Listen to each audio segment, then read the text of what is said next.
pinnacle of human perfection.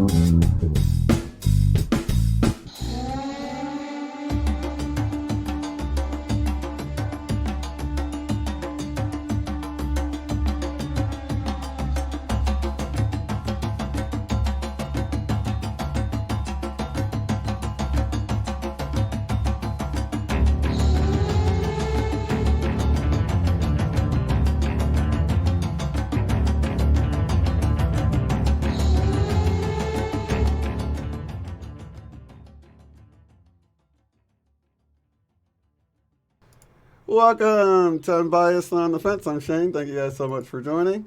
You guys will not believe who I have with me. I am so excited to bring back Debbie Solaris. There you are. How's it going, Debbie? Hi everybody. It's been a while. I'm excited to be back, and I have some really great information to share, and just wanted to catch up with Shane and Shane's listeners. I'm so glad you made time to come on here, and we've actually spent previous lives working together as teachers. And yeah, I know. Like Yeah, evidently that's what we found out. Yeah, that's so cool. So, Yeah. and I should bring that up because that happens a lot now as we are beginning to awaken, that we come across people that should be new to us, brand new to us, but they're not. They're like, familiar. Why is this person familiar to me? And it just could be that you just have that familiar feeling because you've spent a previous life working, or several previous lives. And this lady here, the Akashic Librarian, is the person that you can go to find out that sort of information. So you see people all the time like this, right? Oh yeah, absolutely. I get a lot of questions from people about, their spouses or family members or friends, and why do I have this deep connection with somebody and I barely know them, and a lot of times it turns out that they either have a soul contract with that person, or they're part of their soul family, and it's not uncommon for us to have reoccurring incarnations with the same people over and over and over again. So playing out different roles and stuff, right? Oh yeah. Yeah, it's Akashic Records reading so fun because not only do my clients learn about themselves, but I also learn things, learn new things from the records. So it's exciting for me too. Absolutely. So one of the things I notice in my work is that you'll notice trends throughout different clients that you see and stuff. And really today's information that you're going to share comes from some of these trends you've noticed lately, right? Yeah, absolutely. I think since the big COVID-19 reset that we've all been going through this year, it's given me, I think, an opportunity to reflect on, just I think just readings and reflect upon reoccurring themes I see in my own life and other people's lives. And I've done thousands of Akashic readings, and I've been noticing certain trends associated with certain star systems or people from certain star systems. And that's what I mainly wanted to come here to talk about today. But I'm just open to anything. I just, open to, free flow, and, if client, if your subscribers have questions, we can maybe take some questions later on as well. Oh, that would be really cool. So I do want to get to these trends you've been noticing, but for those who may not be familiar with you, I used to have a video I could send people to that would explain things, and I definitely want to have you back on to do a longer version of sort of how this came about. But I've noticed so many people coming to me now saying like different things, like telepathy seems to be increasing, just different types of gifts for different people. And you've gone through this, so that's really one of the main things. I mean, you went through it, things were happening, you didn't know what to call things. I love that, because you had these things happening, and then you had to sort of go take the training to figure out what to call things. It was already turned on. I love that whole story, and definitely want to have you back for the longer version. But if you can kind of let people know how you came into this ability, because I think that's a really cool story. It's hard to believe, but I'm actually kind of a latecomer to the spiritual, community, the spiritual movement. I was very unawakened until about the age of 50. And this happened like maybe a month before my birthday, my 50th birthday. And I was going through a transition period during that time.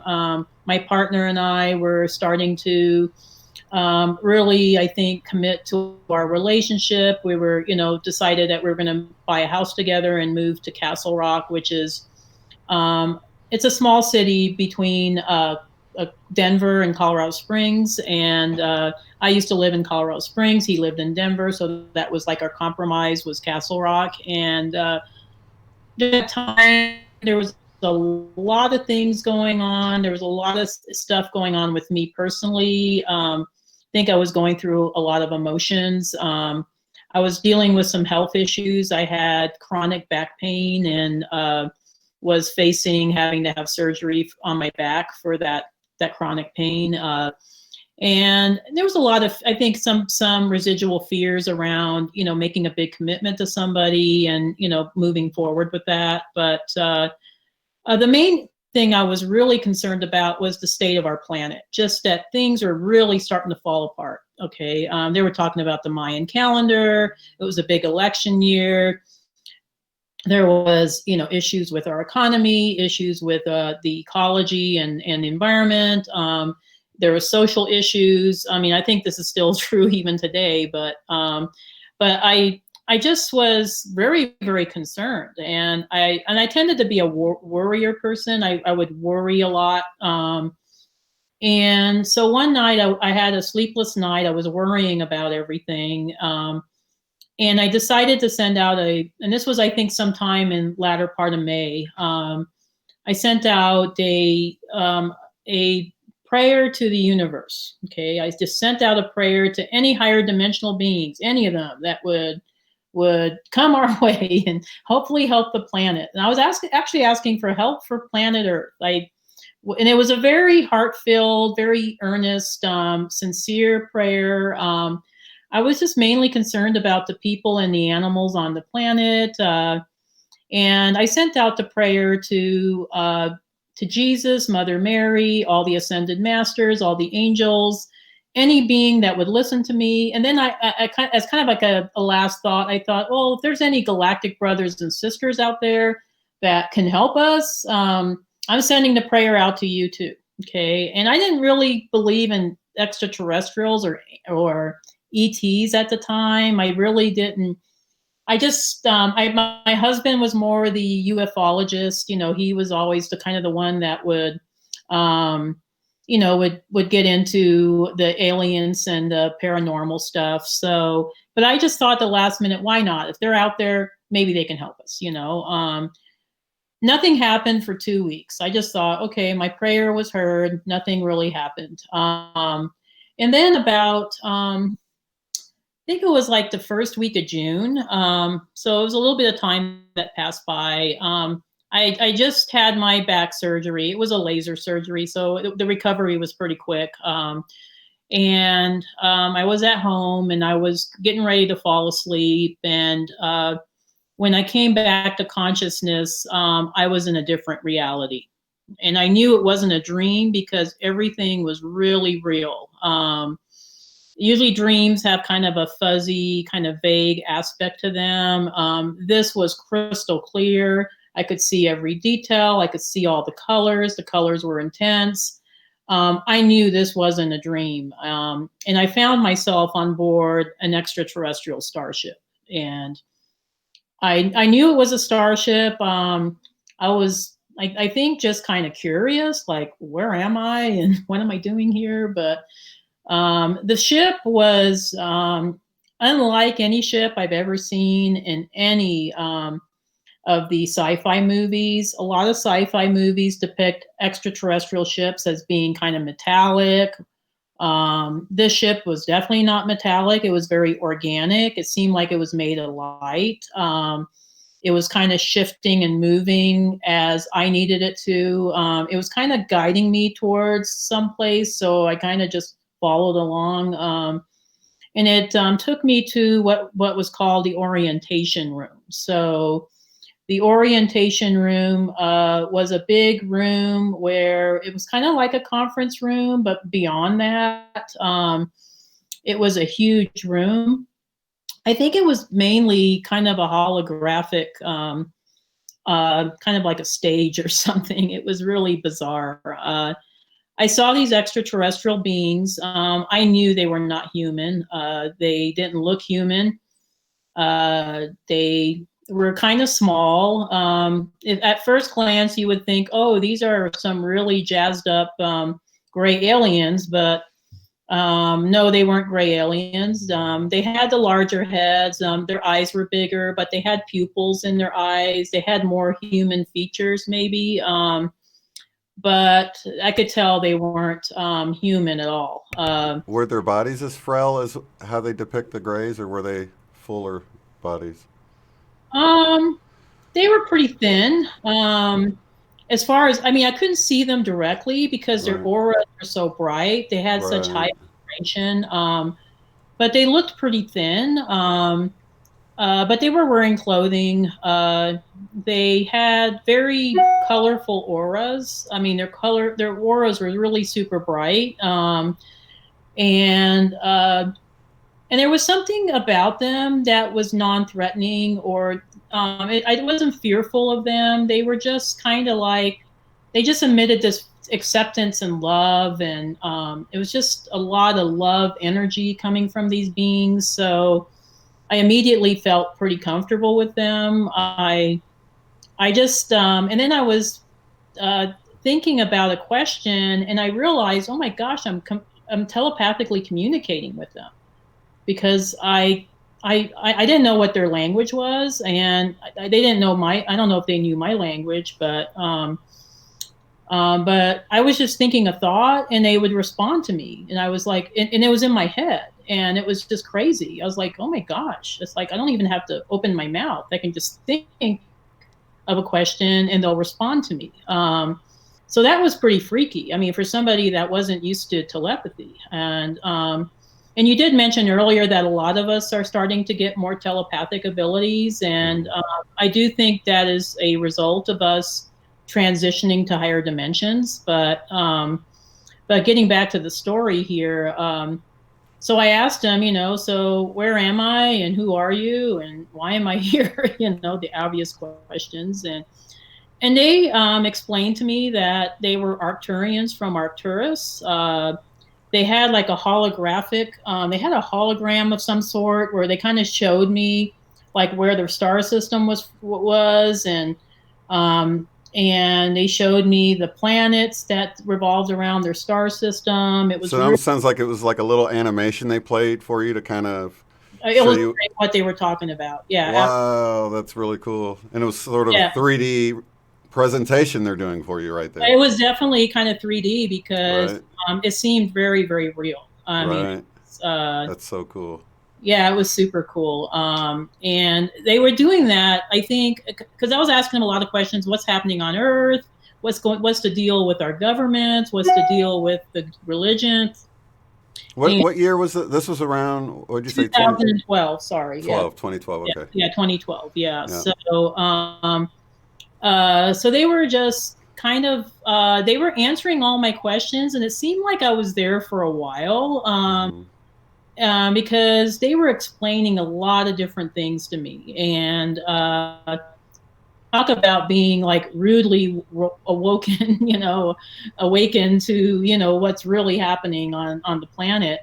The one thing they stressed like 5 times as we were having these question and answer sessions was that everything that we're seeing in third dimensional Earth is an illusion. Hmm. And they say that it was designed to keep our vibration down. It was designed to keep us feeling enslaved. And if we choose not to connect with that timeline, we can rise above it and create our own fifth dimensional reality. And they're saying everything that you see here is available to you on Earth. And I said, Hmm. really? That's crazy. I said, I can't believe that. Um, but they were very patient. They had a sense of humor. Sometimes they would crack jokes, Hmm. which I thought was kind of cute. They were trying to make me laugh. I think they were trying to make me feel at ease. The other thing they showed me is because I was asking about future Earth, and they showed me a hologram of, I think, kind of a prototype of what Earth could be, and it was magnificent. It was very advanced technology, but not very evident just at first sight. Uh, the houses were more integrated into the environment. They weren't like these square houses like we have today. It was kind of more organic. Yeah. And each house had a free energy device that powered it. Each house had a octagonal looking greenhouse that would grow plants, so people were self-sufficient. There weren't very many vehicles. They had, I think most people would transport themselves, like teleport themselves to different locations. So teleportation was very common. I think there were a few, like maybe more recreational vehicles, just people had for fun, but there was no need to travel or to commute anymore. And everything was integrated with nature and the environment. And I started crying when I saw this. I just thought, oh my gosh, I said, this would be so beautiful if we could have this on planet Earth. And so I asked my Arcturian, friends, so is this really going to happen? Is this our future? And they said, well, it is if you want it to be. So they always kind of leave it to free will, of course. But and then I asked them, is this just for the rich people? Because I was conditioned to believe that only rich people get really good things. And they said, no, this is for everybody.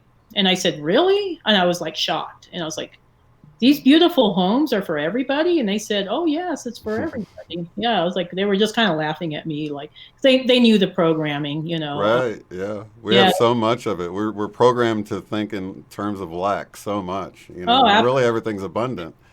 And they were just they were kind of laughing at me. But, and then the other thing they told me that was really interesting, because I asked them, well, what's my connection to you? Why am I here? And they said, well, we're your family. And I was shocked. I was just like, really? These magnificent beings? I mean, I'm just a lowly human. And I'm, communicating with these magnificent beings that are telling me they're my family. And they meant it in a genetic sense as well as a spiritual sense. They showed me, I think, this is going to sound crazy, but I actually, I don't know, I've seen confirmations of it in other locations, but they said there was a group of Arcturian scientists that went on a scout ship visiting Earth, and they crash landed in northern Italy or central Italy, and my family's from Italy, so and they're from that region, and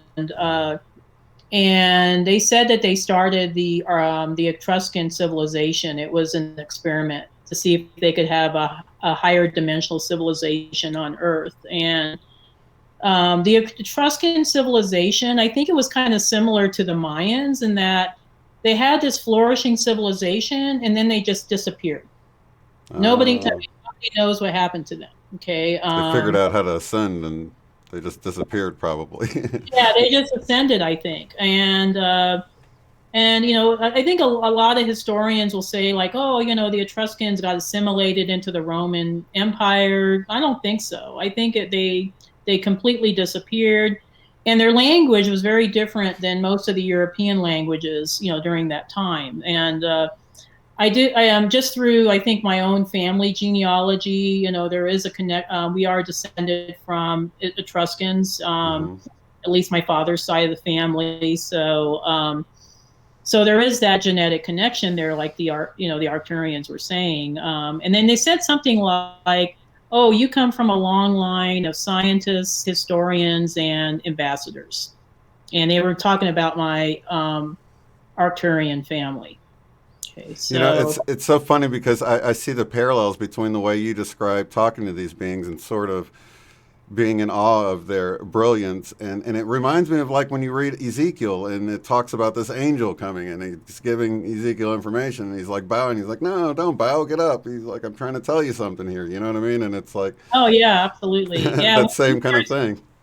And I think sometimes the angels in the Bible were probably extraterrestrials. Right. Yeah, I think so. I mean, I think so too. Yeah, And wills within wills sounds like that could be a craft or something, or oh, I Merkaba or something, know. you I know? mean, it's yeah, it's definitely a Merkaba or craft or something. And Yeah. even in the Vedic text, when they were talking about the big Vimanas and these blue-skinned beings that were coming out of the Vimanas, I was like, oh my God, those are Vega people. Those are people from Vega, you know. So Yeah. yeah, and So, I know so you have a Vega connection, so right, yep, that's my roots too with the blue yeah, that's people. your roots. Yeah, so. Um, so yeah, so I just see these parallels. I'm happy that you're seeing them too. But I was just in awe of these beings, but they were just telling me you're no lower than us. You're the same as us. You're the one that's down in the trenches doing the hard work. You know what I'm saying? So Right. So they heard the call though, and that's why they came to you from your initial prayer you sent out? yeah, no, I asked them, I said, why am I here? And they said, oh, it's because we heard your prayer and we were very moved by it. And we felt that now was the right time for you to know the truth about everything. Um, and there was more to the story. They took me around the ship. There was the sleeping room that they showed me, which they called it the sleeping room. Mm-hmm. It was um, and it was the reason why I remember that room is because when I walked into it, the whole room turned purple, and they were showing Asian landscape images. Wow. And purple's my favorite color, and so I was asking them, why is it doing this? And they said, oh, it's using colors and images that you find relaxing. And Wow. So it just knew it could yeah, the search ship that part of your mind or something and see, yeah oh, the these. ship was definitely I think the ship was a sentient being. It was a light craft, and I think it had an intelligence of its own because it kind of Absolutely. shifted as you needed. It wasn't a kind of a stationary metallic ship, Mm-hmm. um, and but everything in it was super magnificent. I mean, it was just like beyond description. It's kind of hard to even describe. Just some of the things I was seeing. Well, one of the things that kind of surprised me when Eileen and I were looking into the research into visitations and things like that, were that like half of the people, it was split pretty much in the middle, that the people weren't physically taken, like their body was left in the Mm-hmm. room, and it was just their consciousness taken. Is that how it was for you? Yeah, I think my body was still in the bed in my bedroom, Right. but my consciousness was on board the ship. And a lot of times, I get interviewers that would ask me, "So, did you look at yourself? What did you look like when you were on board the ship?" And I said, "Well, I think I looked like myself. When I looked at my hands, my hands were, the same, and I didn't notice that I looked any different." And they say, "Well, what were you wearing?" And I said, "I was probably wearing my pajamas." I mean, I don't know. I mean, I Right. didn't notice, but it was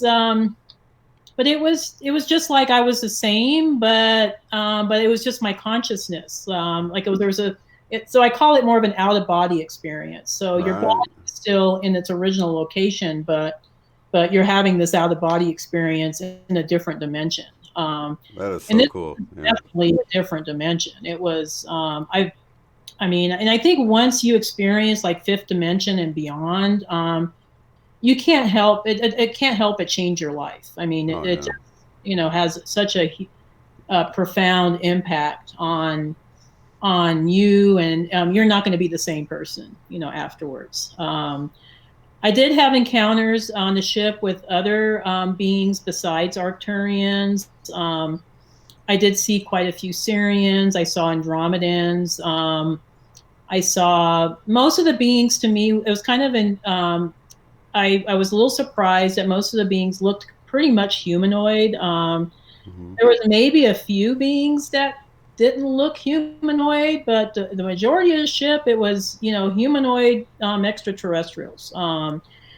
And then I found myself in this huge atrium.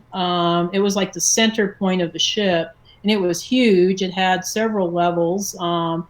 The ship was very organic. It had a lot of plant life. They had some birds flying around. It was kind of really cool. Wow. Yeah. And they had light shafts that would take you from one end of the atrium to another.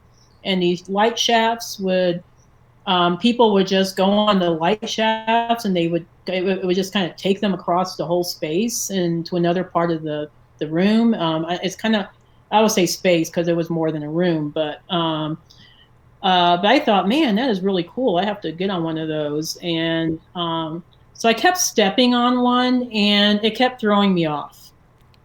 And I was Got to just get a feel for it, I guess. Huh?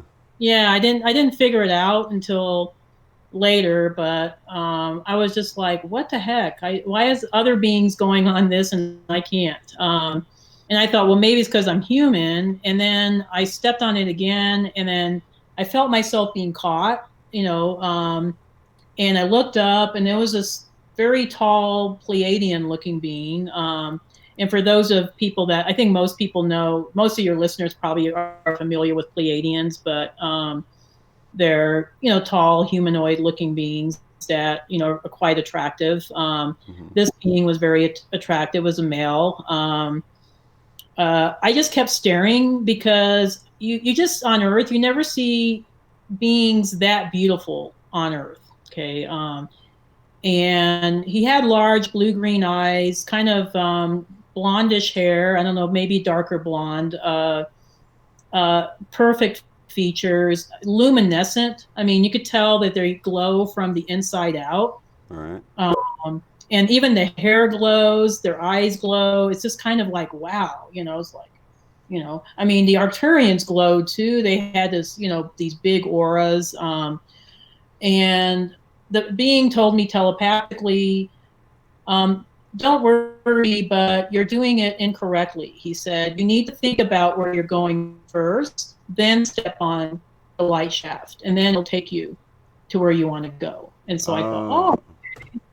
So you gotta put intention first before you do this. So you're handling it like we handle things down here on Earth, where we just kind of do whatever, right? Yeah, we just kind of like do whatever, and and we just assume that the machinery will take us where we need to go. Okay, here it's all about intention and thought. So everything's controlled by thought and intention. Which is really what we need to bring back here, don't we? Because we do so many things mindlessly. We need to start putting our intentions into it, because we're creating our reality whether we realize it or not, and we're a lot of times using it against ourselves, right? Yeah, and I think that was maybe a little bit of a lesson for me, even on board the ship, because the Arcturians kept telling me, yeah, this reality is available to you if you want to create it. This is available, but it's up to you to create it. We're not going to be your saviors, and they did explain, I think, the law of one, and the law of, I think it's the universal law of non-interference, not interfering with, somebody's, choices or free will. So with you specifically, with you reaching out to them. So anybody listening, if you really want to reach out, and you reach out with that purest of heart intention, your message does get there. I mean, there's proof right here with Debbie, right? Oh yeah, absolutely. Yeah, I mean, I think after that experience, I know anything's possible. I mean, anything. Did you immediately begin to have your gifts after this first visit, or was it something? Over time? Once I went on the light shaft, I did wake up, and I knew something strange had happened. So the first person I called was my partner. I told him, hey, I think I had an extraterrestrial experience, and he kind of laughed at me at first because he thought I was just having a crazy dream. And I said, oh no, this was no dream. Yeah, I think as soon afterwards, I did notice that my extrasensory perception had increased 100-fold. I was picking up on information I had never picked up on before. I was able to, there was periods where I was able to read people's minds, which is crazy. There was an experience where I walked into a Starbucks in downtown Colorado Springs, and I could hear everybody's thoughts. And it was a very busy Starbucks. It was like like at least 50, maybe 100 people stuck in that place. And I was maybe not 100, but probably at least 50. But I just was overwhelmed at how negative most people's thoughts are. Yeah. And I didn't want to hear it anymore. I was just like, oh, I can't deal with the negative thoughts. And so I ran out of the Starbucks, and as I was passing people down the street, I was hearing their thoughts as I was passing them. And I was just like, please turn this off. I can't handle these human thoughts. I mean, these earth humans, they have really negative thoughts. I mean, occasionally somebody that was thinking about their vacation or their family, and it was nice, but most people were thinking badly about their bosses. It was downtown Colorado Springs, so it's a big, lot of people working there, and people were thinking negative thoughts about their families or negative thoughts about themselves, which were the saddest ones. But yeah, it was crazy. And then I was starting to have interdimensional travels. Mm-hmm. Like I would be driving someplace and I would be in a different dimension, and I can tell because you could see auras on the trees, and you could see the vibrations of the rocks, and I don't know, it was just like, wow, the colors were intense. I don't know if it was fourth or fifth dimension, but it was wild. And it was like I was able to telepathically communicate with some of the trees. And okay. Yeah, I think I might have experienced this before, just not quite as vividly. But yeah, I've definitely noticed the colors and the communication with the plant life, and just everything's alive. I mean, you're part of it. You reach this point where you realize you're just the same as the plant. You know what I mean? Oh yeah, I know. I mean, and what was cool was that the trees were telling me, "Oh, you really see us." That's what they were telling me, and I was just like, "Yes, I see you. I see you." It's like, yeah, I really see you. And it was, and then there was times where I could hear, birds chirping, and I could understand what they were saying to each other. It was crazy wow. Stuff. So it didn't always seem like a gift. It sounds like sometimes it kind of got annoying. Yeah, I mean, but no, it's definitely a gift. The sad thing is the further away we're from the higher dimensions, the more the gift fades, so if we're not, constantly working on keeping our vibration up, and we're, dealing with 3D all the time, it's gonna, it's kind of like riding a bicycle, the ability is always there, but you start forgetting, that connection. That's really good, because that's, one of the things, I think I saw a documentary with Bashar, in the way Daryl Enki will actually connect, and he has to sort of meet him halfway with his vibes. He has to get his vibrations up, and then they sort of meet him. And I think the more we see this happening, not only do you sort of rise above all that chaotic noise that's going on with everything, mm-hmm. You can rise above, and it does seem like you have a closer or a more connection, better connection with your intuition and your higher team or whatever. So more than not, I mean, it seems like the main message that always comes through with sessions is to tell people to find their bliss.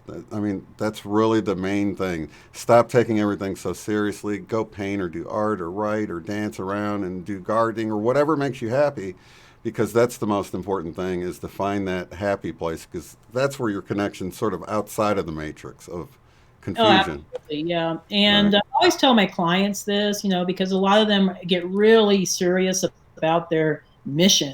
I mean, right. It's like, I want to know my life purpose. I want to get on my mission. And, right. and I said, yeah, it's a great thing to want to be of service to others, but you have to remember that you also have to be of service to yourself. Take care of yourself.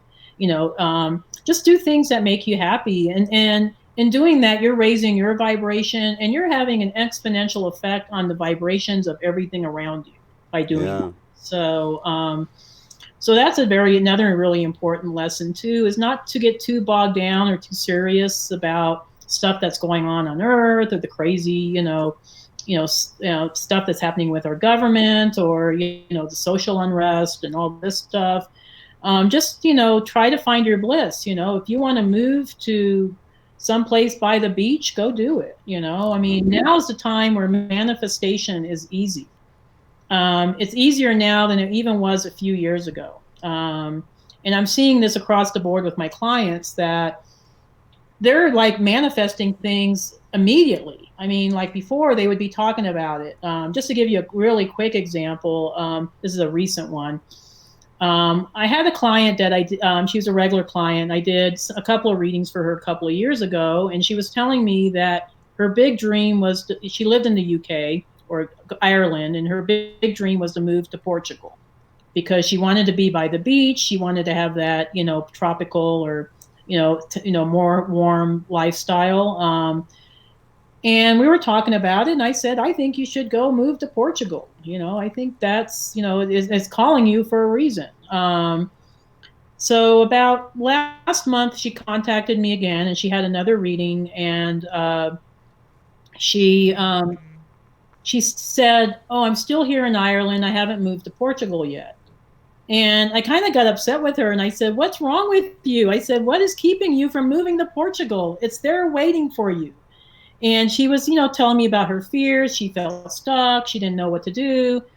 And I said, there's so much information out there on the internet. And I said, becoming an expat is really easy. Okay. All you have to do is get the right information. And, I even sent her some resources. And within 3 weeks or 4 weeks, she wrote me an email and said that she was in Portugal. She just got an apartment in Porto, that's a city in Portugal, and she was ecstatically happy.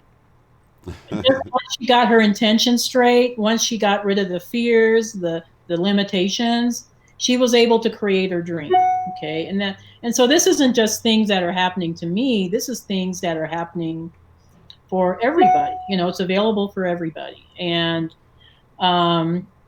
it's, I think, and part of what I'm going to be talking about is some of those blockages that keep us from, living our fullest potential, from, being able to, create the kind of lives that we want to have, or, be able to, whether it be to become a healer or to, leave our 3D jobs and, follow our dreams, maybe go travel.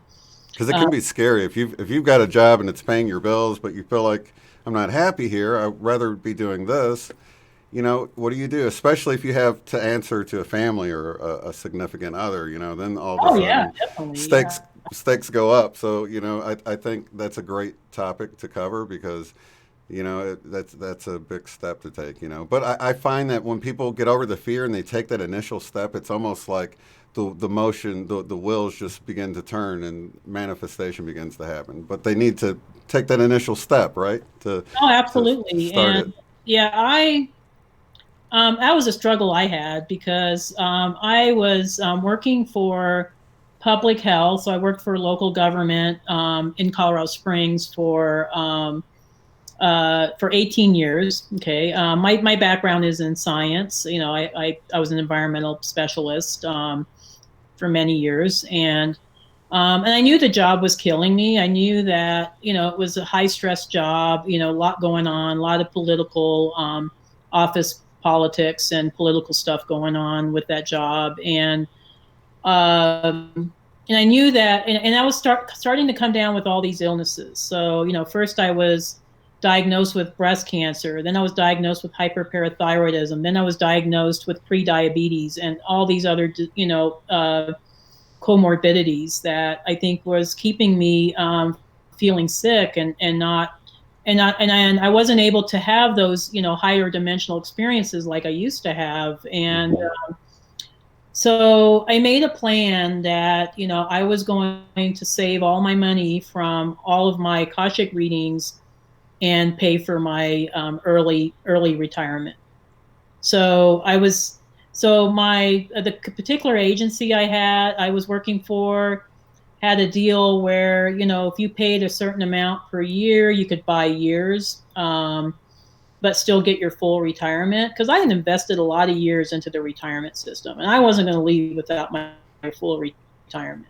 Right. It was like, hell no. I mean, so So I think after about a couple of years, maybe even sooner than that, I had enough money to pay for a year and a half, and I was able to retire a year and a half early. And this was last year when this happened, and it was a big step because my family was telling me, "Oh, you should stick it out. You should stay there. You'll get a bigger retirement pension."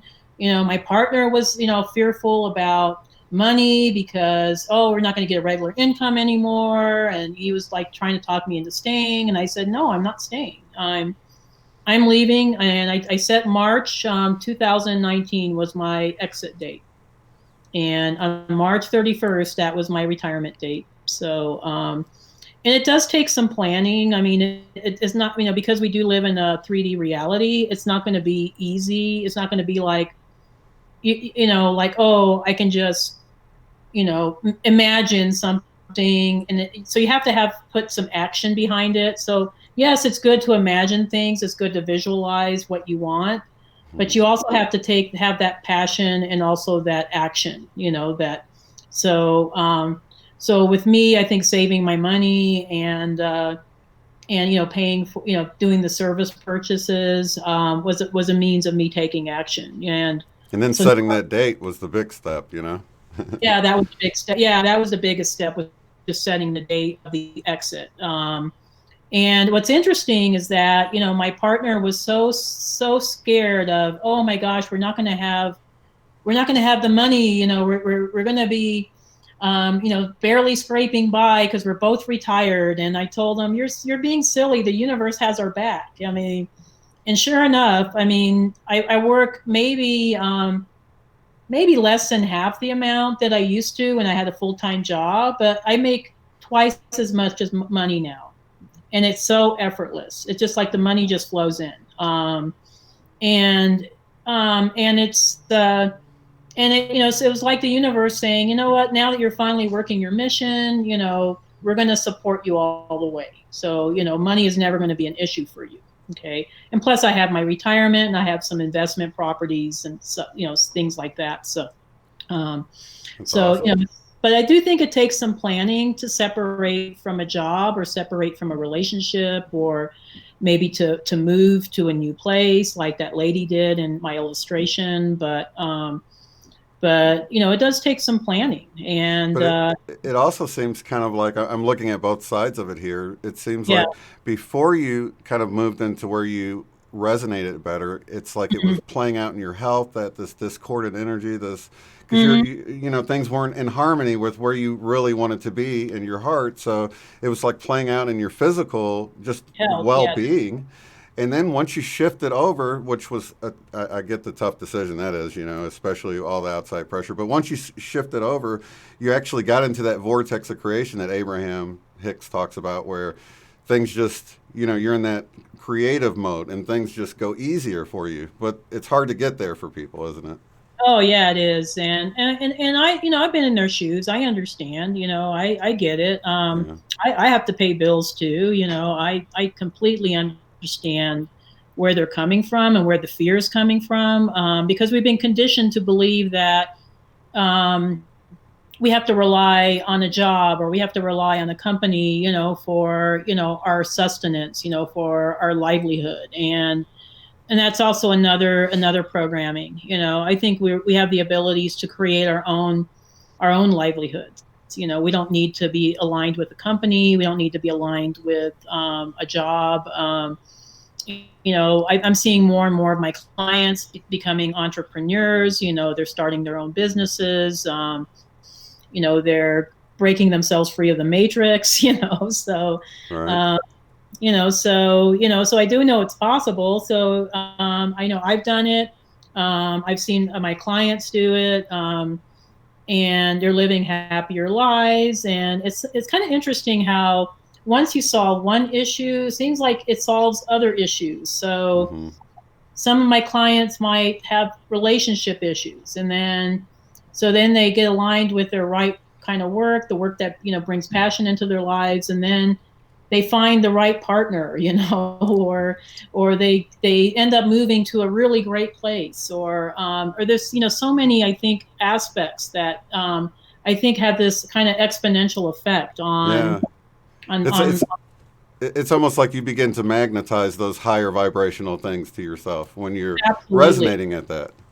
Yeah, it's like a snowball effect. It's like a So, snowball, yeah. And it's kind of like, my I always tell my clients, just take one step. I mean, it doesn't have not to do everything all at once. Just take one step towards the life that you want to have, and then the next step's going to be easier, and the next step's going to be easier, and then you're going to see shifts and changes throughout your life, and it's really kind of cool and crazy at the same time, but this is what's available to us even now with everything crazy that's going on with all the conspiracy theories and the human trafficking and, yeah, the pedophilia and the government and the elections and all that. I mean, that's plenty all of just, distractions to. yeah, they're just a bunch of distractions. Yeah, it's just all noise. And I think one thing you said that I do want to kind of stick a pin in is that you said if you're not where you want to be, if you want to move into something else. So we're not saying everybody needs to go quit their job and do something spiritual. We're saying to follow your heart. So if you feel like you need to Exactly. Yeah. stay doing what you're doing, because we want enlightened people as waitresses and nurses and doctors and people out in regular 3D life too. We don't, Oh, absolutely. So if Yeah. you're happy where you're at, shining your light, we're not saying you need to quit that and go do some 5D Oh job. no, and I would never tell anybody. And I do have quite a few clients that, love their 3D jobs. They've worked hard, to get where they're at, Mm-hmm. and they want to make change from the inside. So Mm-hmm. these are a lot of my second wave volunteers. Dolores Cannon and their ways Yeah, of yeah. volunteers. But, so these are, the younger, like the peoples in the 40s and 30s that are in the I think at the height of their careers, and they're wanting to make that change from the inside. Okay, Right. and I think that's appropriate too. Mm-hmm. Not all of us can become spiritual practitioners and healers. I Right. mean, And and it might just mean just get out of your job at one place and go drive an Uber where you're talking to people and shining your light that way. It might not necessarily, it could be like a move to something different, wherever your passion is. That's really oh, what we're saying is absolutely. Yeah. to go where your heart is leading you, the And happiness. then I have some clients that maybe work, they do maybe some online thing where they're making money, but it gives them time to do their spiritual pursuits, to travel or go somewhere else. So, Right. so there's also that aspect. Well, I think we probably should get into some of these, I guess, life Yeah, lessons. Yeah. definitely. Okay. So this is something I've been noticing. I'm kind of someone that notices quite a bit of patterns with certain extraterrestrial groups or star seeds from those certain star systems, and I would say it's over 1,000 Akashic readings. I've been doing this kind of work, and I kind of noticed some patterns with some emotions or struggles that people have that keep them from, really shining their light or, being able to create the kind of lives they want to create. And I want to bring up Lyra and Vega first because Lyra and Vega, there's so many of us that are connected to those star systems. These were ancient star systems from millions of years ago. That was where humanity began in our galaxy, and they were magnificent star systems until they got destroyed. Okay, Mm-hmm. and I think a lot of your listeners probably know about the Lyra Draconian Wars. And if they don't, they can always go on my website and read about it because I do have a galactic history section on my website now, and it's an Awesome. awesome section. Yeah. It's got a lot of information about galactic history and on each different star system, and I'm planning to put more star systems in there. So, That's awesome. um, Yeah, I'll definitely want to check that out. I didn't know about that. yeah. I love the new Um, site, by the way, but I didn't notice that. Oh yeah, no, there is a big section there. It was took several months to put I together, bet. but Yeah. it's beautiful. It's the web designer did a beautiful job, but I think a lot of Lyrans have the sense I do a lot of Akashic readings for people that have had past lives in Lyra or Vega. Okay. And I notice with a lot of them that they have this sense of homesickness. Like they want to go home, but they can't go home again. So they have these feelings of, of maybe disconnection, or, oh, I don't really want to be here. I want to go back. But there is my home doesn't exist anymore. And it's true, the planets that used to be inhabited by Lyrans and Vega people were destroyed, so a lot of them can't go back home again. A lot of them feel a sense of abandonment because they lost their homes. Their homes were destroyed. They feel left behind, or they feel the sense of abandonment, like I don't really feel like I fit in anywhere. A lot of Lyra star seeds, okay, and I'm not saying this is across the board for everybody. I do think a lot of people, do a lot of clearing work, and they end up working on their inner issues. But I'm just saying, kind of across the board, what I noticed. But a lot of them deal with trauma signatures from that original life, because they either got killed in Lyra or during the wars, or they escaped and they went through this horrific time trying to find a new home. Okay. And so a lot of the trauma signatures will sometimes show up as disease states. And I noticed a lot of times with Lyran and Vega starseeds that they might start off being fairly healthy when they were younger, but then they go through some really traumatic or stressful period in their lives. And then they find that they develop Lyme disease, or they develop fibromyalgia, or they develop chronic fatigue syndrome. And it's usually some sort of immunocompromised disease. That's what I'm seeing, usually aligned with Lyra and Vega starseeds. That's very interesting. Yeah, it's very, and I'm seeing this, like, this has been a pattern I've seen through doing so many of these readings. But, and then they're having to look at, okay, I'm trying all these medical things, they're not working. Okay, I'm going to the naturopath, I'm going to the medical doctor, they're putting me on drugs, not really helping. And so a lot of times I'm telling them, well, maybe you need to do a clearing to clear out the feelings of betrayal, of anger, of hopelessness, of injustice. These old, I think, emotions that you've been carrying for millions of years throughout multiple incarnations. And a lot of times I think once they start doing the inner work, they'll start seeing, maybe my disease won't go completely away, but it becomes more manageable. Right. And some of them have actually been able to reverse quite a bit of their disease state. I've seen quite a few heal themselves just from switching their vibes and becoming a happier person. Just that alone, Oh, yeah.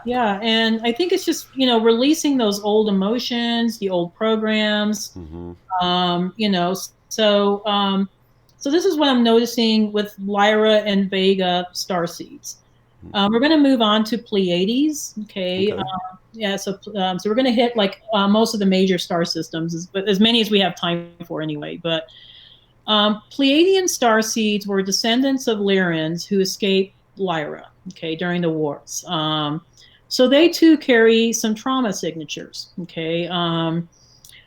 The Pleiadians, I think, when they started their new civilization in the Pleiades, they decided that, you know what, we don't want to be associated with Lyra anymore. That was some bad times, bad energy, bad times. We want to reinvent ourselves. We want to become known as Pleiadians. We want to create a new civilization and not think about the past anymore. And so a lot of these star seeds fall into the trap of spiritual bypassing, where they only want to look at love and light, and they don't want to deal with their shadow aspects.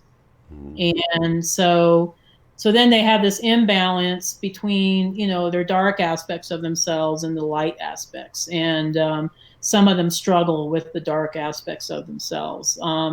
A lot of Pleiadian starseeds also fall into codependent relationships. I see this mostly with Pleiadians and Lyran starseeds as well. These are beautiful beings, beautiful people that have big hearts. They see the best, the potential in their partners. They want to help them get to their potential. And sometimes it ends up becoming a codependent relationship, especially if the partner is not willing to do their own work. And so a lot of them get very frustrated because they feel like they're giving all the time and not getting anything back. Okay. As I think the Pleiadian or the Lyran starseeds get a little bit more well integrated, they start doing their own work. They start looking at themselves, establishing more self-love. They're able to reverse those relationships. They're either able to fix the relationship they're in to where they're setting more healthy boundaries for themselves, or they leave that relationship and find somebody that will be a much better partner for them. And the last thing with Pleiadians is some of them have a really hard, especially this is mostly third wave volunteers, some second wave maybe, but some of the Pleiadian starseeds have a really hard time integrating themselves into, I guess, normal society. Okay. It's like in the Pleiades, they were completely taken care of. There was so much support in the Pleiades. Okay. And then when they get here to Earth, they're like, oh, you mean I have to work hard to do this, or to work? It's kind of like the millennial issue as well. Right. The sense of entitlement. Like, you mean all this stuff doesn't just given to me? And it's like, right. You mean I have to work hard for this? And I wouldn't say this is every Pleiadian starseed across the board. I know quite a few really highly responsible ones, but there's a few of them where sometimes you're kind of like, they have a really hard time finding their path. They kind of flounder around for a few years until, and it's usually, I think, when they align themselves with something creative, then it's like, oh yeah, this is my jam. I can go with this. And then they're okay with it. Then they start thinking, okay, now I'm okay. I'm finding my groove. But it takes them a while, because in the Pleiades, they had everything. They were able to manifest so easily. And here on Earth, it doesn't happen that easily. You have to kind of work for things. And so we hear that Earth is a rough school, if you will, and that's is absolutely. That what you say too? Okay. Yeah, it is a rough school. It's like graduate level work, right. for our students. You know what I'm saying? Absolutely. Yeah. Mm-hmm. So hang in there, you guys. Yeah, it is rough, but we can make it. And I was actually one of those I'm not Pleiadian starseed, but I was actually had a hard time finding my groove too when I was younger. I floundered around for a few years, and then I had to join the military because I just wasn't making it, as a, I guess just trying to be a, regular person. And I'm happy for my military experience. I guess I have mixed emotions about it. There was a lot of good that came out of it, but also there were some hard times with it too. So I'm not telling you guys you have to join the military, but that's what I ended up doing. But I had the same feelings you were just talking about. Like, this isn't my home. I don't understand how people act the way they do here. I want to go back home. And I dealt with a lot of those feelings. And then I felt like my higher self, like, really told me, like, look, you were born here. You need to own this. You need to love this planet, because you're not doing your job here to help raise the vibration if you're pouting around about wanting to go home all the time, right? So I almost felt like they were kind of like saying, hey, you were born here, make it your home. This is where you're at right now. Home is where you hang your hat, so to speak. Oh, absolutely. Make it your home, get your vibes up, have a good time with it, because that's when you're doing your job, not when you're sort of upset. Right. Yeah, no, my guys had to kick me in the ass a few times.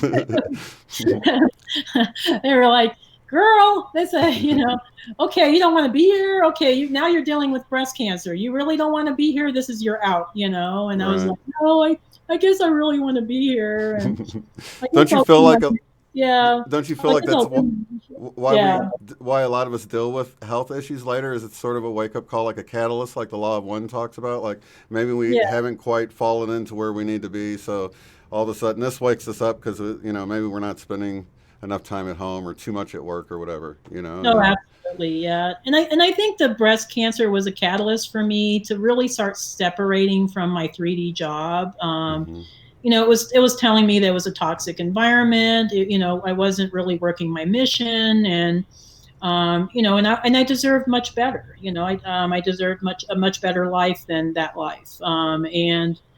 And so it took me 3 years, to finally retire after, I think recovering from the breast cancer. But I think it was a big wake up call, like you were saying. It's just hmm like, hey, you're not going down the right path. You need to get off this train. Okay. I Get felt like on. the same way though. Yeah. I felt like I had something in my future like that if I didn't wake up. That's Oh how yeah, long. absolutely. Yeah. Let's get on to Sirius. This is one of your stops. One of Yeah. your, so this is so I don't know if you'll relate to some of these, but and my partner is a Syrian starseed. He's from Lyra and Sirius, so Mm. you're Vega Sirius. Okay. Mm-hmm. Um, so Sirius is a binary star system in the constellation of Canis Major. It's the brightest star in our night sky, so everybody can see Sirius in the night sky. It's a beautiful star. And the people that came from Sirius are also very beautiful. They have a very giving. They're people that are always of service to others. Okay, this is their main mantra: is I am of service to others. It's no accident that a lot of our ascended masters are associated with Sirius. Okay, Mm-hmm. so what I see a lot with Syrians is something called, actually, Arcturus Ra came up with this term. I can't claim uh, ownership of it, but it makes sense. He calls it the Syrian syndrome. So what the Syrian syndrome is they will do too much for others. They try to save everybody. They just want everybody to be happy and to be saved and to be healthy, and so they have this overly giving, maybe even a martyr complex. Okay. And a lot of times, I'm counseling my Syrian star seeds, hey, it's okay to set boundaries. I mean, yeah, it's great to help others, but it's okay to set boundaries around, some of the stuff that you're doing. I mean, don't let people take advantage of you. And a lot of them end up going into very giving career fields like nursing. I would say I always kind of laugh when I do a reading for somebody and then I say, "Oh, you're from Sirius," and they said, and then I ask them, "What do you do for a living?" They say, "Oh, I'm a nurse," and I just laugh and I say, "Oh my God, that is like the Syrian, um, that's like the Syrian career field. It's like they must Right. have thought in Sirius, when you go to Earth, become a nurse because well, Syrians are very aligned with physical healing. They're Mm. healers and teachers by nature, so it's understandable that a lot of them would be attracted to nursing, and I actually see quite a few Syrian doctors. So a lot of them become doctors as well, because they want to be of service. They want to help others. Another Syrian quality, and I think this is for very unwell integrated Syrians, not Syrians like yourself, but a lot of them might have fear of moving forward. They kind of get themselves stuck into doing things the way they've always done, or they have this really big sense of responsibility. And again, it's that Syrian feeling of, oh, I got to save everybody. I'm here for a big mission, and they get themselves kind of stuck into old school thinking, as I call it. Because they've done something before for the past 2 decades. They think it still works, and I think we have to be open to being fluid and being able to, uh, just kind of flow with how things are now, because energies are shifting and changing. A lot of my Syrian star seeds really love more the old school intuition modalities like astrology, tarot card readings, crystals. They really are attracted to those, more I don't know if I don't want to call them mainstream, but more of our traditional alternative modalities. So a lot of them like, the palm readings, and, they kind of dig that stuff. They like the mysticism, it's, anything that's kind of mystical and magical, they're all about that. That's cool. Yeah, it is a cool quality. Some of them tend to be a little too practical at times. So these are people that navigate very well in the practical world. They know that, hey, I'm in Earth. I have to make a living. I have to make money, and they're very good business people. Actually, a lot of them are very good with money. I wouldn't say this across the board, but I would say, I would say more than not, they tend to be pretty practical people. But sometimes they get too stuck in 3D, and then they forget that, oh, I'm a spiritual being. I'm supposed to be here doing spiritual work. So. It's always about balance, isn't it? Yeah, it's all that balance. Yeah. We're going to move on to Arcturus. This is near and dear to my heart because I am an Arcturian starseed. Okay. Arcturians, I think when we're in our groove, when we have self-actualized, we're powerful beings. We're powerful healers. We are spiritual leaders. We have a big impact in our spiritual communities. But when we're not well integrated, we tend to fall into negative thinking. So, and this stems from, I think, a period of Arcturian history where the Stargate of Arcturus was heavily attacked by draconian beings. And the Arcturians had to really scramble to, I think, improve their technology in order to fight off these draconian beings and save the Stargate. Okay, this is the Stargate that processes souls. So it was very, very important that it didn't fall into the hand of negative beings. Okay, so we had to deal with a lot of negative self-thinking, a lot of defeatist thinking, and I still to this day fall prey to it, where sometimes I'll get in this mode of, oh, this is impossible, I can't do this, blah blah blah, and then I'm in this negative thinking loop, and I need to snap myself out of it. Like, oh no, we're not going down that path. No. Some very unintegrated Arcturian starseeds might fall into materialism, where it's kind of like almost like the counterintuitive aspects of most Arcturians are very non-materialistic, but some Arcturian starseeds, when they incarnate on Earth, they fall into that, oh, I got to be materialistic, I got to have all the good stuff, I got to be successful and have all the trappings of success. And this is kind of a sad story, and I'm almost ashamed to even talk about it because it was a reading I did for somebody, but she was an Arcturian starseed, and she was, I think, I'm not going to say where she was located, but I think she worked for the police department or something. And she wanted badly to retire. She wanted to move to Costa Rica. And then she was telling me that she hoped her mother would die because she wanted her inheritance. And I thought, wow, that is a very unintegrated Arcturian starseed. Oh my gosh. I mean, to wish death on somebody so that you could reap the rewards of their death. It was really sad. And I was kind of shocked. I was just kind of like, I can't believe you just said that. I mean, even at my most materialistic aspects of myself, I would never wish death on anybody else, let alone my own mother, Right. But I think part of it was she was tired of taking care of her mother. There was, I think there was other components to it, but that to me is a very unintegrated Arcturian starseed. Some physical issues that Arcturians might have, and some of them have weight issues. I'm not sure why.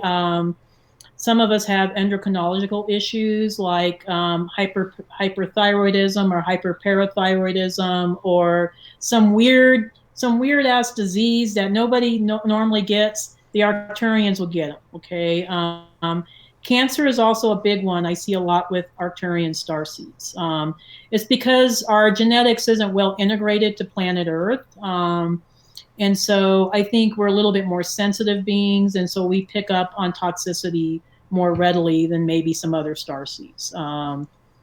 Lastly, with Arcturians, I think a sense of loneliness or not fitting in. I think some of this is kind of across the board with a lot of starseeds, but Arcturian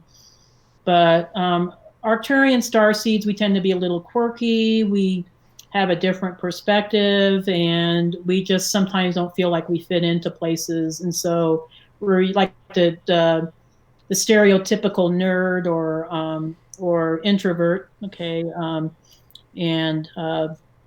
let's see. We have a few more star systems. I don't know if we have time for all of them. Oh yeah, no problem. Okay. Let's move on to Orion. That's another one of your stops in your journeys. Right. Orion starseeds. I actually love Orion starseeds because these are people that have gone through great adversity and they've seen the other side of it.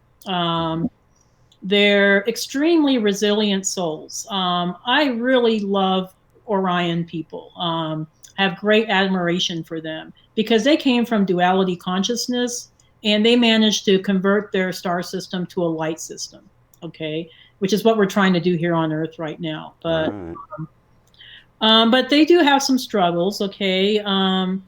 Some of them have struggles with duality. There's this kind of conflict program that always runs with Orion starseeds that they feel like, oh, it's so easy to fall back to my old ways, but I really need to be on the light. I mean, I need to be working for the light.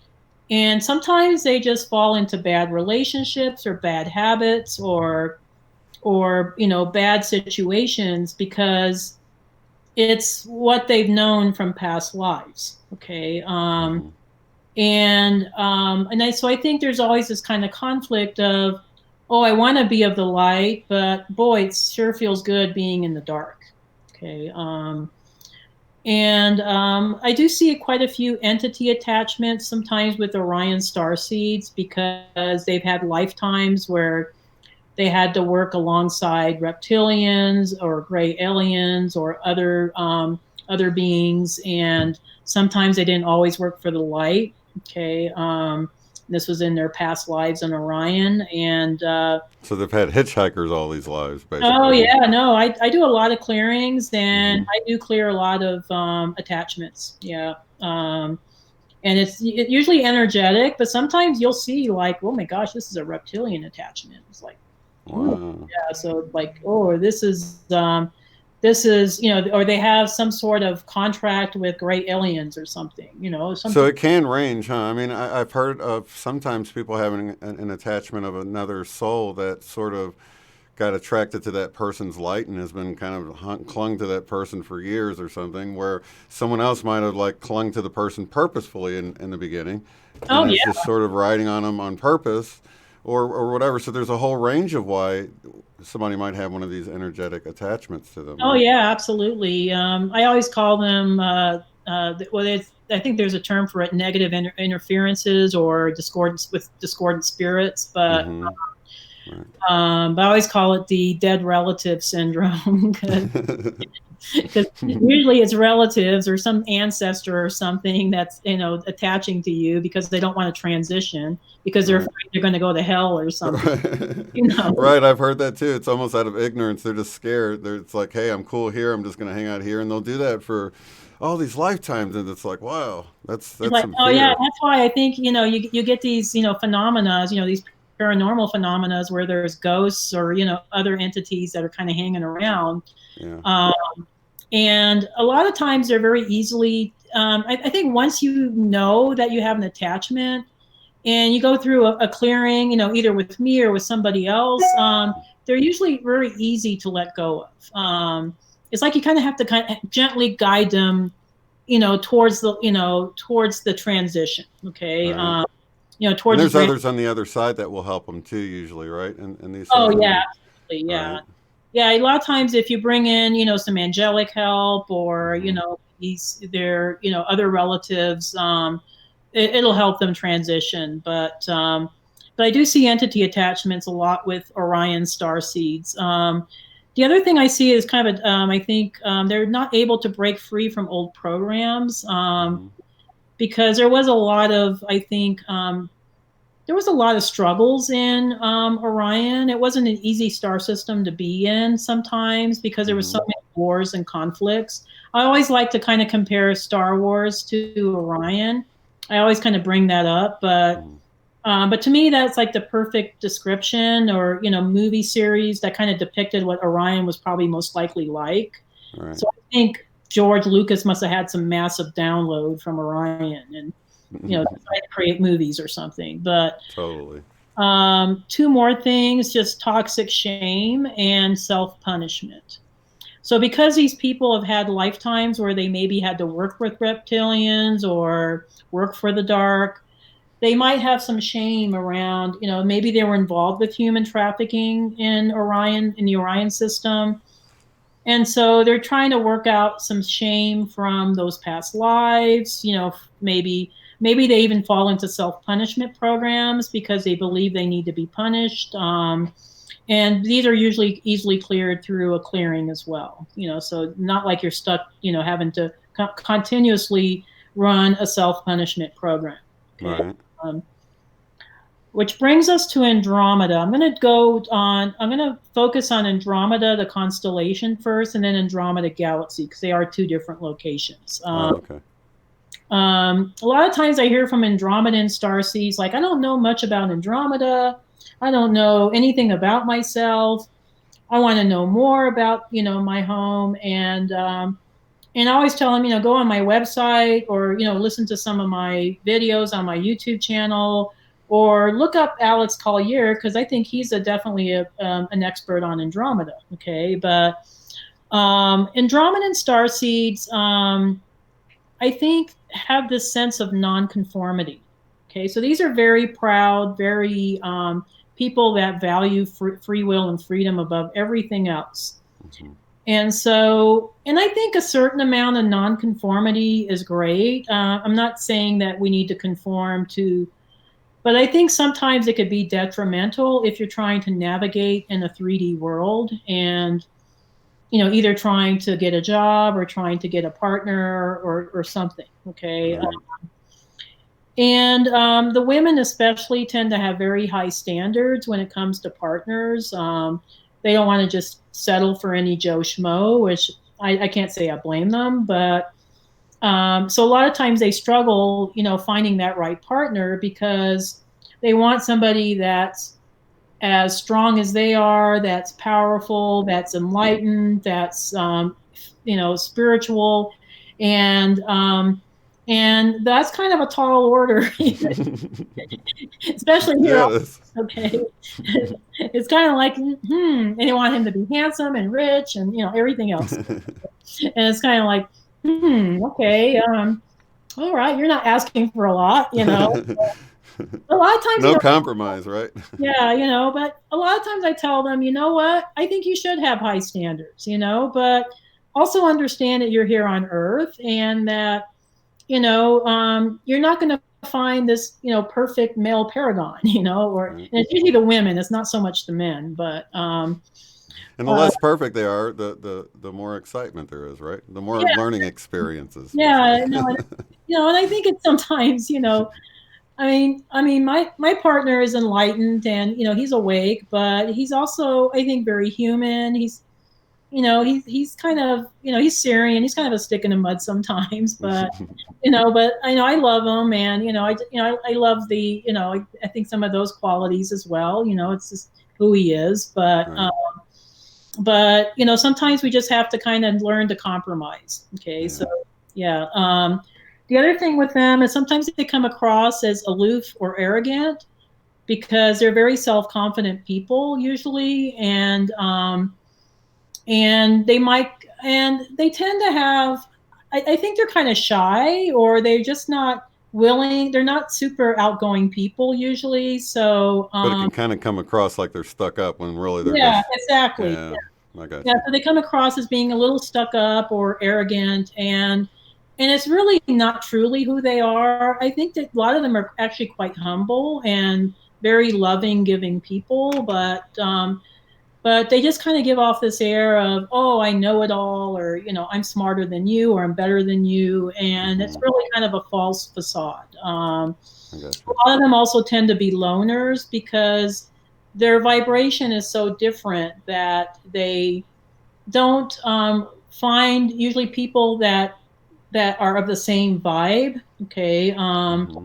And so a lot of times I would encourage them, hey, join some starseed groups, go on Facebook, join some groups, or maybe go to some local meetups, or of other conscious and aware people, so you're not alone all the time, because and That I would definitely increase your odds if you kind of figured that out and you're like, well, let me go where more people from my star race are. You know what I mean? Oh yeah, I That's mean, and cool. it not necessarily like you have to hang out with just Andromedan star seeds, but there might be some really cool Pleiadian star seeds, or Arcturians or Sirians. I mean, there's I think everybody has something beautiful to offer. Yeah. Let's see, we got a couple of more here, and then I'm going to kind of move on, and we'll get some other questions, but. Okay. Andromeda Galaxy. Okay, so the galaxy is actually a separate location from the constellation. The galaxy is actually a separate galaxy, and it's 2 million light years away, so it's really far.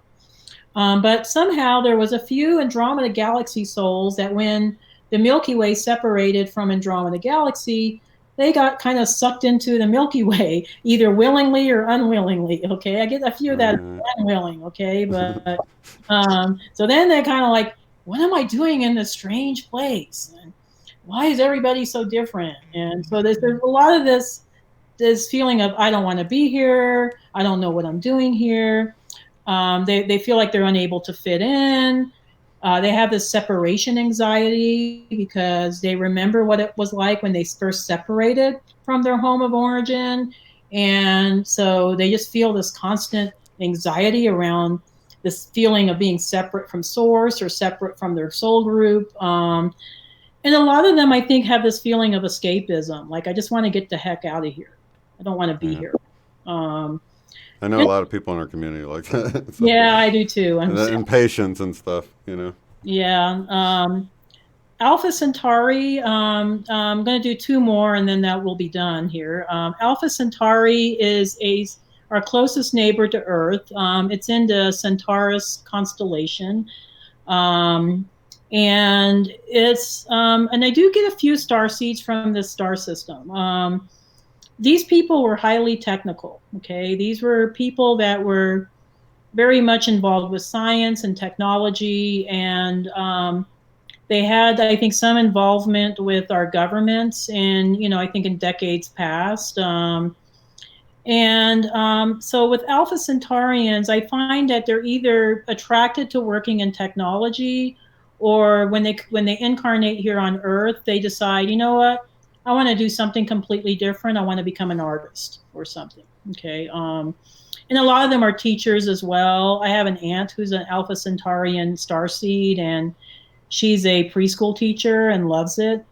She wants to help kids get good development from early ages. So, Right. so that's her, I guess, contribution to social change. But a lot of Alpha Centaurian starseeds might feel a spiritual disconnectedness, that they don't want to be associated with spirituality because it sets them apart as being different, and they want to integrate more into the Earth society. Right. I would say this is more the unintegrated ones. The awakened ones, I don't think experience this as much. Some of them might have an over reliance on science and facts. Hmm. So More left-brained. yeah, very left brain Right. people. Yeah. And it's kind of interesting because I do have a few Alpha Centaurians that are artists, and they're very right brained. It's almost like they decided, I want to do something completely different when I'm here on Earth. I don't want to be a left brain person anymore. But Right. so a lot of them have forgotten who they are. They've And some of them get a little too deep into social justice, and they become an activist or like almost like a rebel without a cause. Right. And then they forget their way. It's like they get into the feeling of activism without really being able to, I think, kind of get themselves back to their alignment. Okay, so they get really misaligned. So they go kind of the.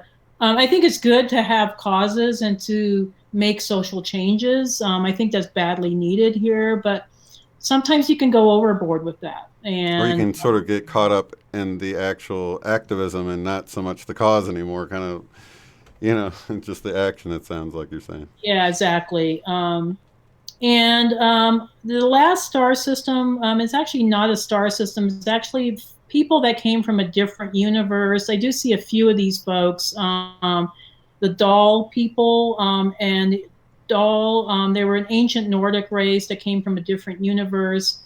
They came in through a port. The few of them came in through a portal and they got stuck here, kind of like the Wow. Andromeda galaxy souls. And so they were never able to find their way back home.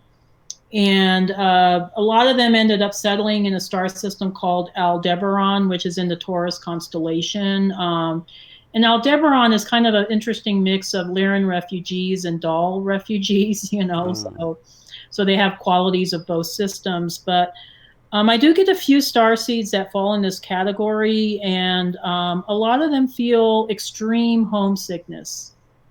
Like they just never really find their way. A lot of them suffer from depression because they don't understand this feeling of disconnectedness and separation. And I do have some very well-adjusted Doll people. I don't want to make it seem like they're all very depressed people, but I do get a few that just feel this extreme disconnectedness. They do tend to do quite well in Earth society. I think a lot of them end up usually getting good jobs, and they're very. I think they have varying levels of success in whatever they do, but there is that sense of disconnectedness or restlessness. A lot of the Aldebaran people were great space explorers, and so. These people sometimes feel really restless when they're in one place for too long, and they have this need for constantly moving because they like that constant change. So they might like a job where they're traveling all the time or something. Oh yeah, Yeah. absolutely. And a lot of times I'll recommend that for somebody that has this kind of, star lineage or background. I'll say, maybe you might want to do some sort of work where you're traveling, or maybe, where you can go to different places, because it kind of breaks up the monotony of, they're not people that like to stay in one place for very long. They're constantly moving. Okay. So that's it for the star systems. I hope this was interesting and Absolutely. It was very cool.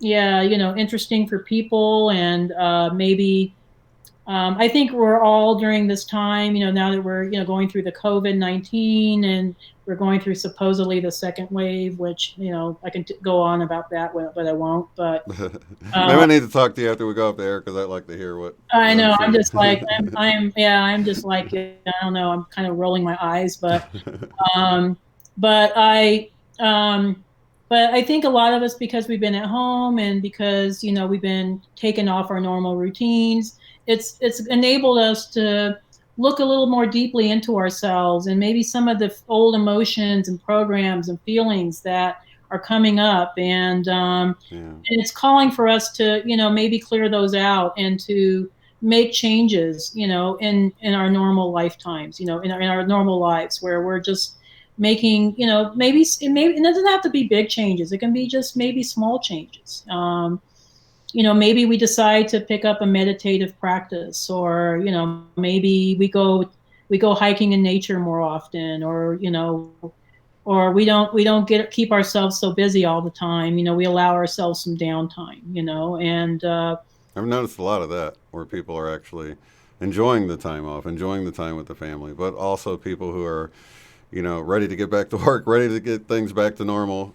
And I'm yeah, I know. with I those people have too. family members that fall in the two extremes of Right. that. I totally understand everybody's position, but I do think I think of it as an opportunity right now that whether we like it or not, we're sort of been given this opportunity to do some of these things you're talking about, like really take stock of what we're doing and why we're doing it, and if we're really happy and if we want to make a change. And some of us are getting pushed out of our job to where we're going to have to make a change. So now the choice is, where do you go? So I'm so glad that you're available to people. People can reach out to you through your website if they want to try to get some direction that way, because you can access the Akashic records. I don't know if we even got into exactly how you do that in the beginning, but we'll Oh do a yeah, whole nother. yeah. I'll have to do another maybe interview or something where Definitely. yeah, where we can talk more about navigating through the Akashic records, because that too is really fascinating. Because I always get questions from people like, "How do you access the galactic records?" And it's like, well, the galactic records are. I mean, it's like maybe a little bit deeper, but it's not that much deeper than Earth records. I mean, Right. it's always I'm So the always Akashic records are the records of everything past, present, and future of the Earth. Is that yeah, pretty much? absolutely, yeah. And these are energetic records, so these are records in our universe that are actually available to everybody. So Wow. everybody can access the records. I know I always say that and people laugh at me, but they say, like, you can access them, we can't. I said, oh yeah, you can too. I mean, it's available. It's even available to dark beings. This is Oh shocking yeah. to people, but Yeah. dark beings have access to those records too. So Hmm.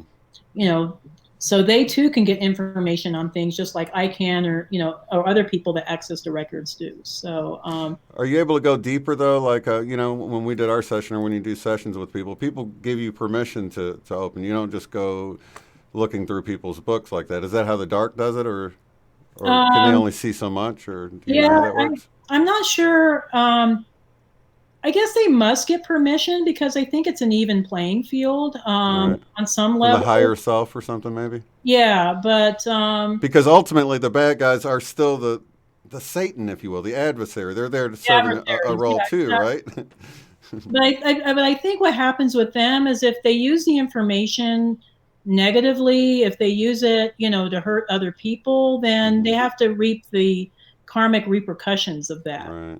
You know, 'Cause so they're kind of walking on thin ice. I think sometimes when they're trying to get information and trying to use it for negative intentions. But yeah, because the law of one kind of talked about that. It was like, we're trying to give you balanced information, because if they were to give all this light information or positive information, then there would be a balancing effect to yeah, where exactly. the negative would be allowed in or something. So they tried to be really balanced, and they alluded to that a few times in the books. That Oh yeah. make your own decision. You can take the negative, you can take the positive. This is sort of the information we're trying to give you, but trying to stay away from pushing one way or the other, because when you start pushing or influencing in that way, then you're violating that free will, or the what'd you say, the law of non-interference. Yeah, the So law you're of non. interfering at that Yeah, point. exactly.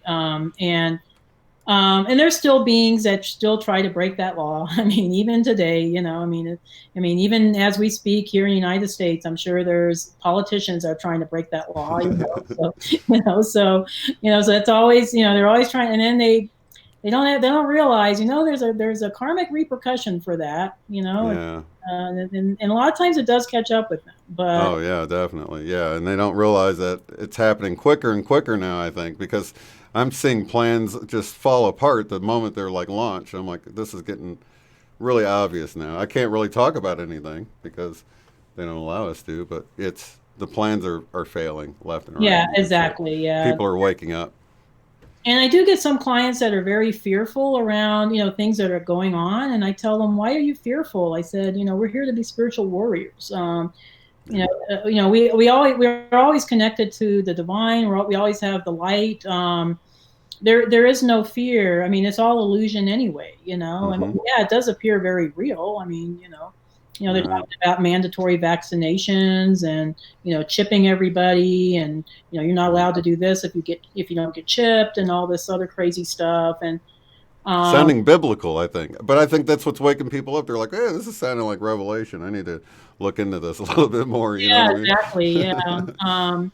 And, Yeah, but so going back to the records, yeah, I do think that you were asking me a question about going deeper. What did you mean by that? I'm just kind of curious. Oh, I just meant like when you do a session for someone, they grant you permission to look, and then you guys go into the books and you look for them, but you don't go in there without permission. So, can you go in there without permission? Do you need permission to go in there, or is it a courtesy that? Yeah, usually you do need some level of permission, okay? And Hmm. even if I'm accessing, other people's records, like for instance, I get a lot of clients that ask me about their spouses or their family members. And so I will energetically usually get a permission from their higher guidance or the Akashic guides, like, okay, yeah, it's okay to access their records through the other people's, your clients' records. Right, I got you. Yeah, but yeah, you certainly don't want to try to get information, say, on your ex and try to Right. do something, negative towards the ex, and because then there's that, karmic repercussion again. But I mean, I think if you just want to know, like, oh, what is my spouse a star seed? Where are they from? Or what is our soul connection? Why are we together? Right. That certainly I think is of, if as long as it's for the highest good, then usually I do get permission. But yeah, a lot of times I get clients that ask me very, very deep questions. I get some that ask me about um, some abduction experiences that they've had, or they might ask me about maybe childhood experiences that they were not able to remember. And a lot of times I'll ask them, are you sure you want to know what happened? Because it might be really bad. And they say, yeah, I want to know. And, Right. and so they're giving me permission. So yeah, we do get into some really deep topics with Akashic readings. I get a lot of questions about twin flame relationships, and twin flame relationships can sometimes be very conflictual. They're not always easy relationships, Hmm. and so a lot of times I'm looking at the origination of that twin flame connection, and what are they trying to do? What is their contract? So it does get very, very fascinating. Yeah, this is it's I have to say it's been an exciting journey being an Akashic Records reader. It's I always find out new information about the star systems. I'm finding out about new star systems. And or maybe layers of history that maybe I didn't know before. Yeah, it's very diverse. I can't believe how many star systems and how much history is out there, and Oh, I there's a know. lot. And just a little bit I've talked about today, those were the major systems, and that's just like the tip of the iceberg. I mean, All there's, right. other systems. I'm just trying to hit the ones that I see, that are most common, for most of my clients. But yeah, Absolutely. there's a lot out there. Yeah, that's pretty much the ones I hear about all the time too. What was the other Zeta Reticula? That's one I hear about. Is that where the Greys are from, or something Yeah, the like that? grays are from that, and a lot of Zeta Reticuli is actually pretty close to Orion. So a lot of the Zeta Reticuli also have bases in Orion. Yeah. And so that's why you hear of, oh, there's tall grays and little grays in the Orion system, um, and I don't I think they're kind of like a manufactured race. So I don't see a lot of star seeds. I mean, Oh, because they're not really like a soul isn't in them. They're more of a biological. What is logical entity. Yeah. EB or something like that? Because they're a biological entity or Yeah, something. so I don't see like a lot of star seeds that I don't think I've ever had done any readings for any star seeds that have Zeta Reticuli origins. Oh, really? Okay. Now I That'd do, be pretty odd, probably. yeah, that'd be kind of strange. I do get a couple, every once in a while I get like one or two that are from our Essassani, which is Bashar's race, that are more Oh. of an integration of they're like a hybrid race, so they're an integration of Earth human and Zeta. Okay, Oh, but that's because they have kind of the human aspect, and so they have the soul. right. And I even did one reading for a lady who came from the future. She was Essassani, and she was part of some time travel experiment, and she got stuck here or something. It was Oh, wow. bizarre. Yeah, it was a bizarre reading, but because I kept trying to go to her past, and I wasn't finding anything in the past, and so I thought, is she a parallel soul? And so I thought, oh, maybe I'll go look in the future. And it's like, oh, okay, you're from Earth, by the way, but you're not from past Earth. You're from future Earth. You know, so That's wild. yeah, it's kind of crazy. Yeah, there's I even did a couple of readings for draconian beings. They're not very common, and it's usually dragons. It's usually people of dragon energy. Okay, not the warrior caste draconians that are the negative ones, but they're usually more the neutral dragon energies that, for some reason, decided to incarnate on Earth as a human. You know, there's many reasons as there are. I don't know. To me, it's kind of bizarre, but I have. Do they kind of follow that logic of really being into the wisdom of the history and all of that stuff too? Yeah. And actually, you know, my draconian star seeds, they tend to be very self-aware. They usually have great past life recall. They know who they are, and they're usually pretty well integrated. You know, they know they're here for a purpose. They know what that purpose is. You know, maybe they might need to have a reading with me to remember all the details, but they're usually they usually have pretty good past recall. You know, they're they have a great psychic abilities usually, and they're very powerful healers. So Very cool. so they're quite fascinating to work with. Gosh, so much to know about all this stuff, and it's just. I know, and I just feel like sometimes we're barely scratching the surface. Oh, I know, and that's how it is too, because there's so much out there to know about, and it's like the more you dig, the more you realize that I don't even know about all the major star families and stuff like that. You know, there's just Oh, so I much. know, yeah, but at least you're getting the word out there. You know, you're giving people like me a platform to speak, and Yeah, and helping make connections, you guys. So I do have your, I've got your link to your website. But even if people just want to go and check out some of the previous readings, you have some great readings on your YouTube channel, which I also have linked below. And you said there's some history, galactic history on the website as well at the yeah, there's a Debbie whole Solaris. big galactic history section now. If you go into the menu and you see galactic history, just click on that on my homepage, and it'll take you straight there. There's some beautiful artwork on there, beautiful illustrations of these different beings. You know, a lot of content about the history, what they're like. We didn't try to make it too long because I don't want to. You know, I eventually plan on writing a book, and then I'm going to really get real deep, but at least comprehensive enough to where people get pretty good information, and they get a pretty good understanding of what these star systems were like. So yeah, definitely check that out. The YouTube channel, we're always adding new videos.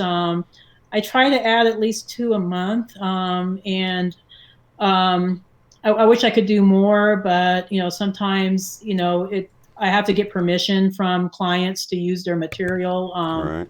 and it's a process, but we do. I'm always trying to feature different star systems or different situations, or different types of star seeds, and I even have an angel one on there now, and it's good information. You'll get a lot of history just listening to some of the readings. I always learn so much from each and every one. I'm like, wow, it's so fascinating to hear about so much stuff going on all over the place.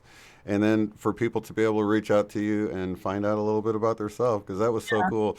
For me to find out about, coming from Vega and then realizing that, oh, that's why I love the whole Avatar movie. I don't go to the theater to watch movies. I went like 3 or 4 times to watch that at the theater just because there was this connection made back then. I didn't know what it was, and I do now, but. Yeah, no, yeah, when I saw that movie, I just thought, oh my God, that's Vega. Oh my God. It's like when I watch Star Wars and I go, oh my God, that's Orion. It's just like, Right. And then I don't know if people, there's that Valerian movie that a lot of people, Valerian and the Thousand Cities. I don't recall the exact title, but the opening scene of that, this beautiful depiction of extraterrestrial beings on this beautiful planet. And I kept thinking, oh my God, that looks like Sirius. It's like, oh, I was so in awe of, just the opening scene of these beautiful beings that were on the beach, and they were, interacting with each other and little animals, and it was just like so mystical, magical, and I was just like, oh my God, that looked like Sirius, and I cried when they destroyed the planet. It was just like sad. Yeah. And you said that's Valeris is the name of that? Valerian is the name of the Valerian. movie. You probably would like it if you like sci-fi. You'll like the movie. They have some good actors in it. They have even Rihanna, who plays a part in it. Which is really? So it's a newer movie then? I didn't even realize. Yeah, it's fairly new. Yeah. But yeah, sometimes I just see, I think we get downloads even unconsciously. Maybe some of these, creative film directors and producers, they get downloads as well, and then they create these movies, and it kind of reminds us a little bit of our past lives. I think so, yeah, and then it triggers something to awaken something in us. Yeah, exactly. I do want to mention something to your subscribers. If they're subscribers to Gaia, Gaia TV, I did do an interview on the Beyond Belief show with George Norrie, and the taping was a few months ago, so they're just now going to be airing it in September, is my understanding, but which is next month. But it's a good interview, and it's that's awesome. Yeah. And George Norrie's a lot of fun to work with, and I actually did a little mini reading for him on the interview, like I did for you the first time. Right. And he's a Lyran Orion soul. Okay. So, that's awesome. Yeah, so he's one of the Orion souls that you want to admire, because they're here trying to spread the truth, just like you are. Right. So, that's so cool. Yeah, so it was a good interview. I hope in the future there'll be more. And I think I'm just now getting connected with that platform. So hopefully there'll be more to come, from that as well. So I just want to, so you might want to just check out my website, because I'll be making announcements when that gets aired. So awesome, definitely. Yeah. And we definitely want to have you back too, Debbie. We got a lot to cover, and I know everybody was having a great time here with all this great information. So. Oh, thank you. And I'm just happy to be here, happy to be back, and I look forward to the next time. Thank you, everybody. Well, thank you guys so much. Lots of love, light, and unity to each and every one of you. Stick around for a second.